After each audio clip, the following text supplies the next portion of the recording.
my stamping friends. Christine Ludwig here from Christine's Stamping Spot. I'm an independent Stampin' Up! Demonstrator in St. Albert, Alberta. And welcome to my Mystery Monday video today for Monday, August 24th. Heading into the last week of the month, last week of summer, start of school, lots of anticipation happening, I'm sure. So today we are going to use our hot foil system to make a project, and this is our hot foil system. So I've already had it heating up and it's ready to go to put our die on top to preheat our die. So the die and the bundle I wanted to show you is this one, the Botanical Glow. It's a stamp set and our hot foil die. Okay, so you can either just stamp your image or you can hot foil it.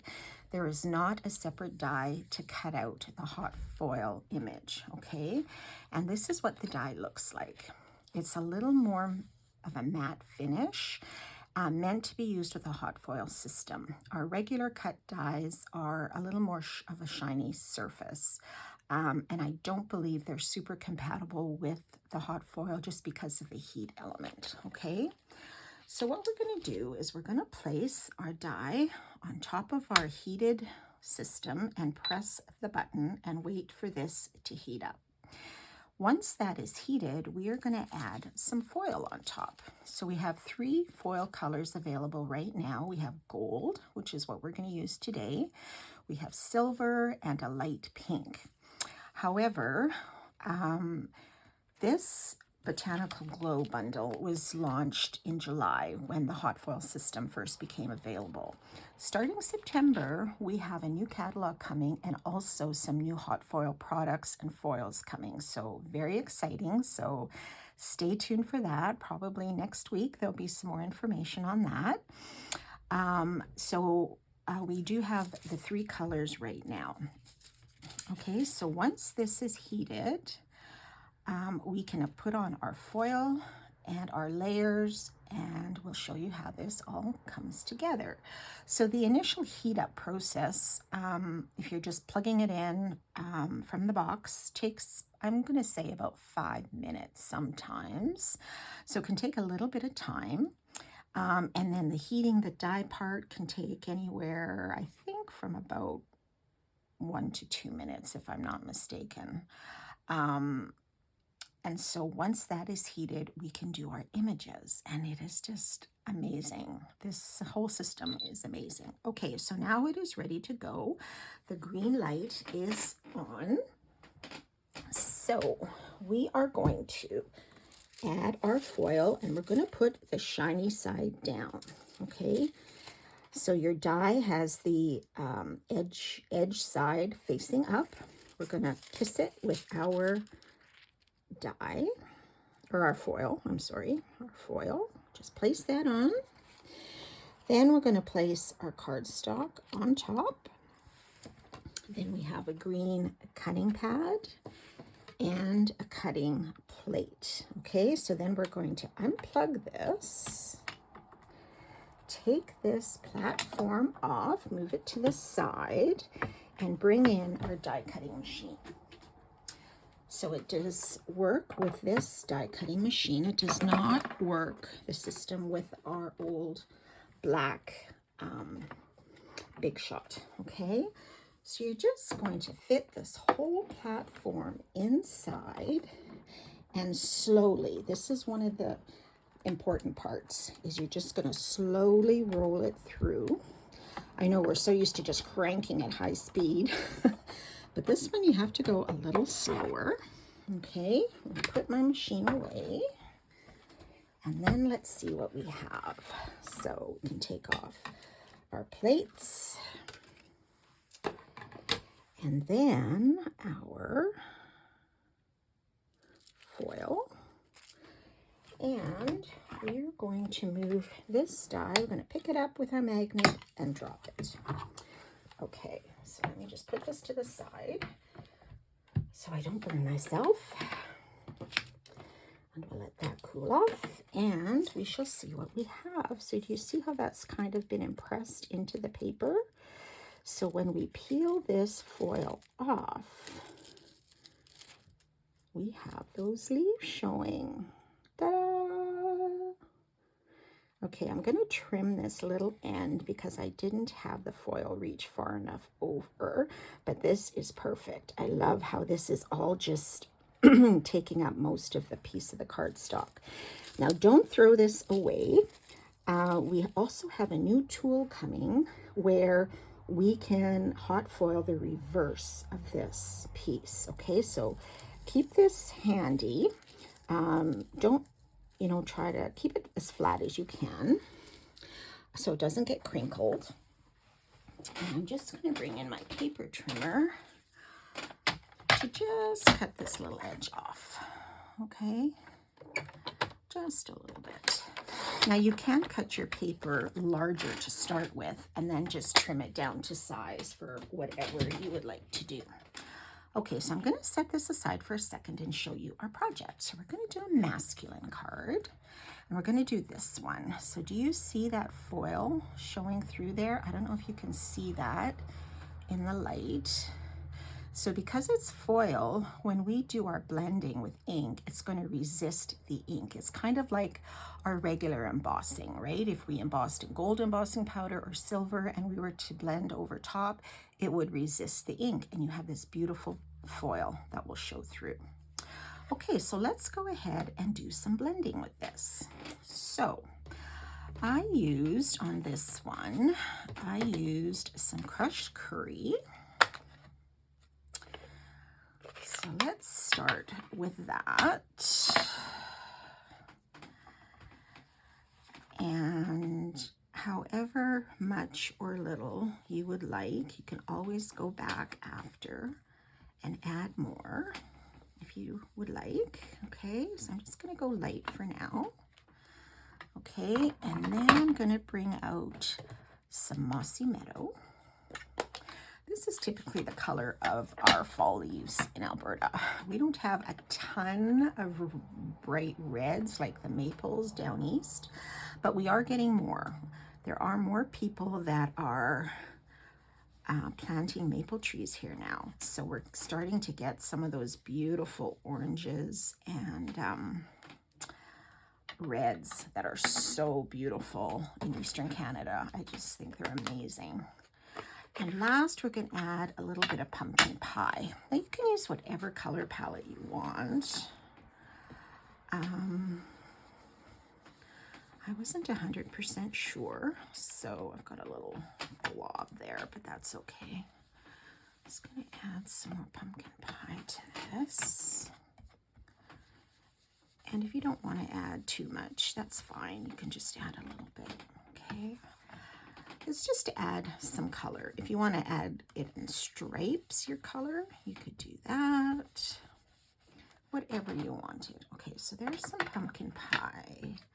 Maybe I'm just going to leave it at that. The other one I did was a little more on the darker side. I had a little more yellow and green going on, but I think I'm going to leave this. I think the leaves are a little bit more visible. And just close all of this ink.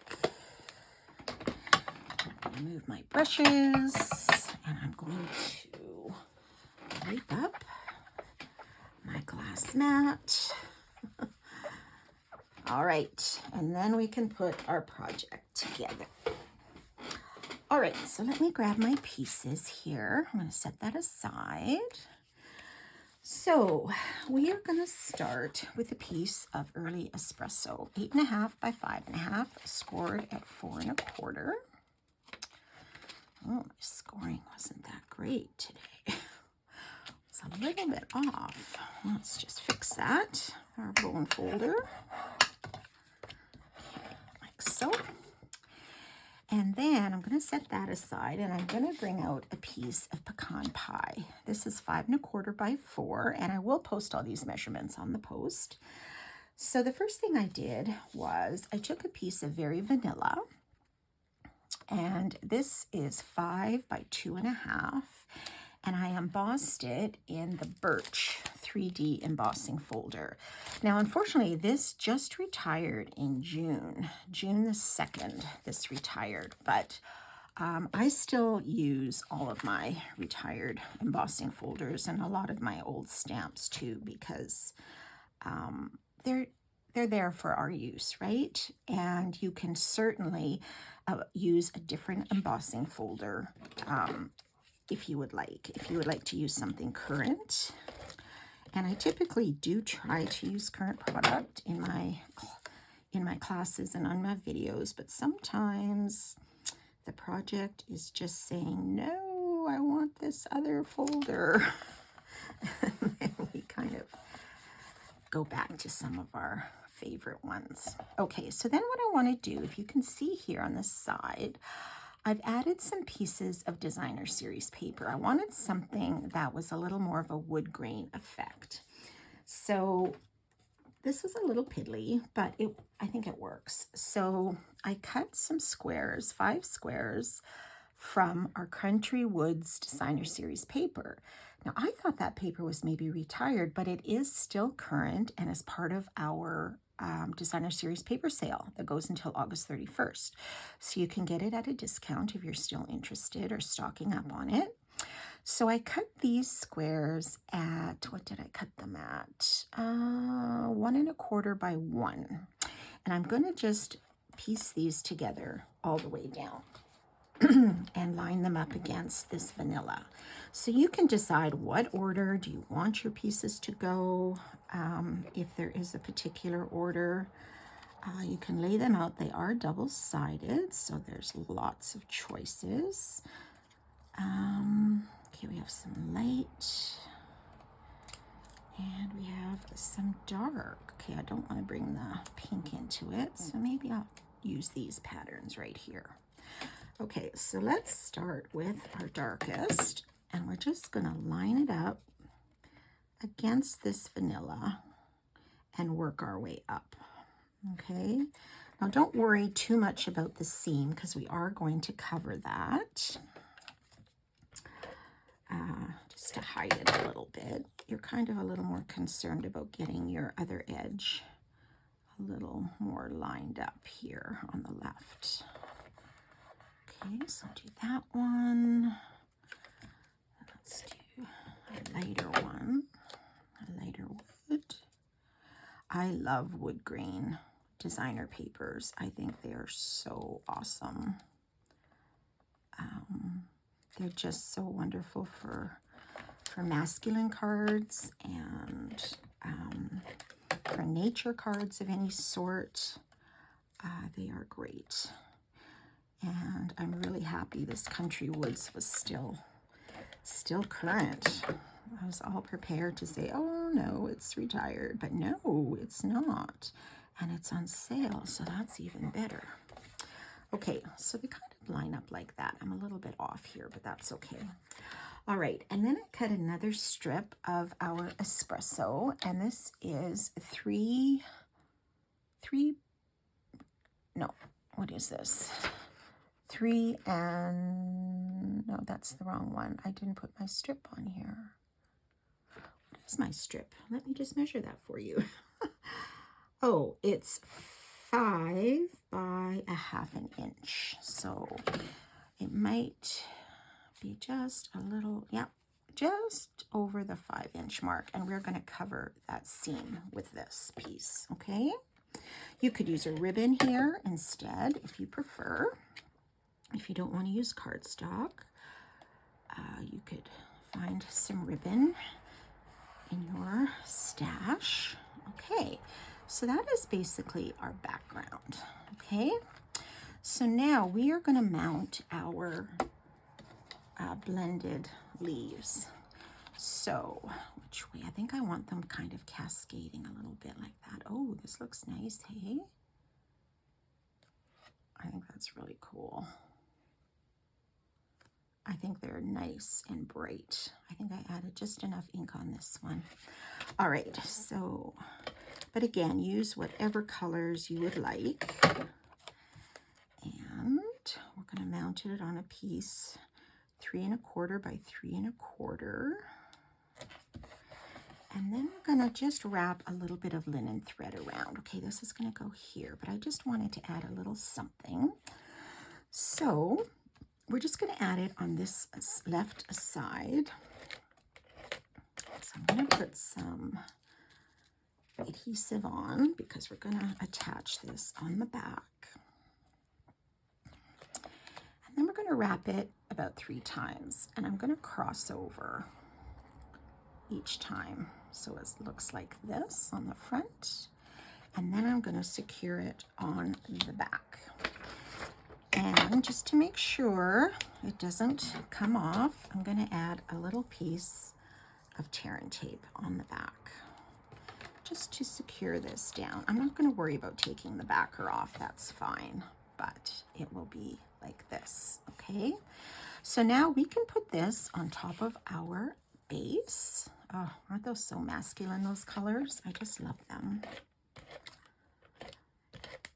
And I love fall, I have to say. It is probably my favorite season. So as much as I hate to see summer go, not that we've had a terrific summer here in Alberta this year, but I am very excited for fall because we can still have some beautiful warm days and not so many bugs because our mosquitoes have been just swarming like crazy.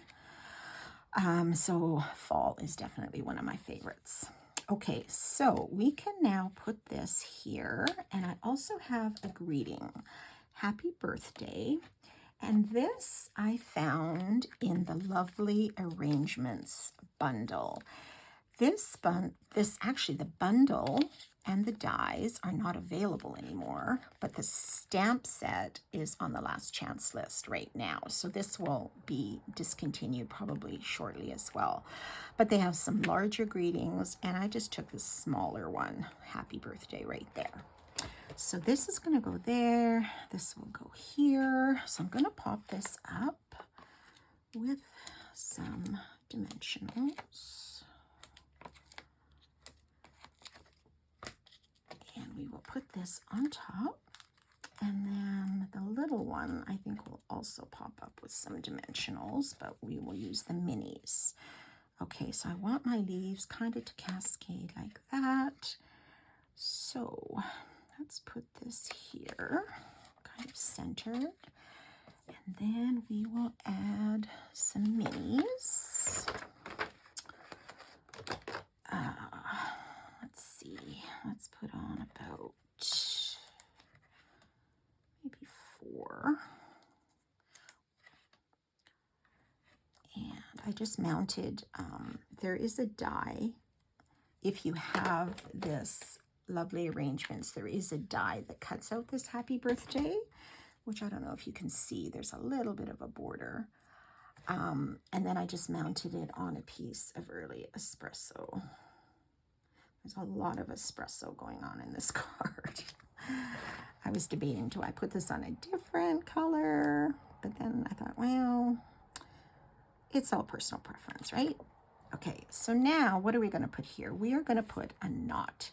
So I used some more of that linen thread. I did a double bow, and using my glue dots, I am going to just put this on. Now, if you had a larger embellishment of some sort, or buttons, or something else you wanted to use instead of a bow, you know, see what you have. You might like to switch this up a little bit.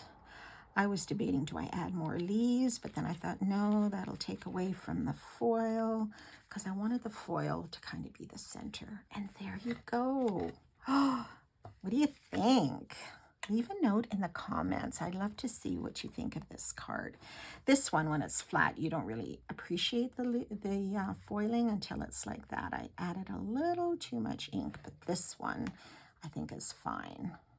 It adds another pop of color, and yet you can really see those leaves in this particular one. Okay, everybody, I hope you like that hot foil project. There will be more coming, I'm sure, in the next few months, and with Christmas coming.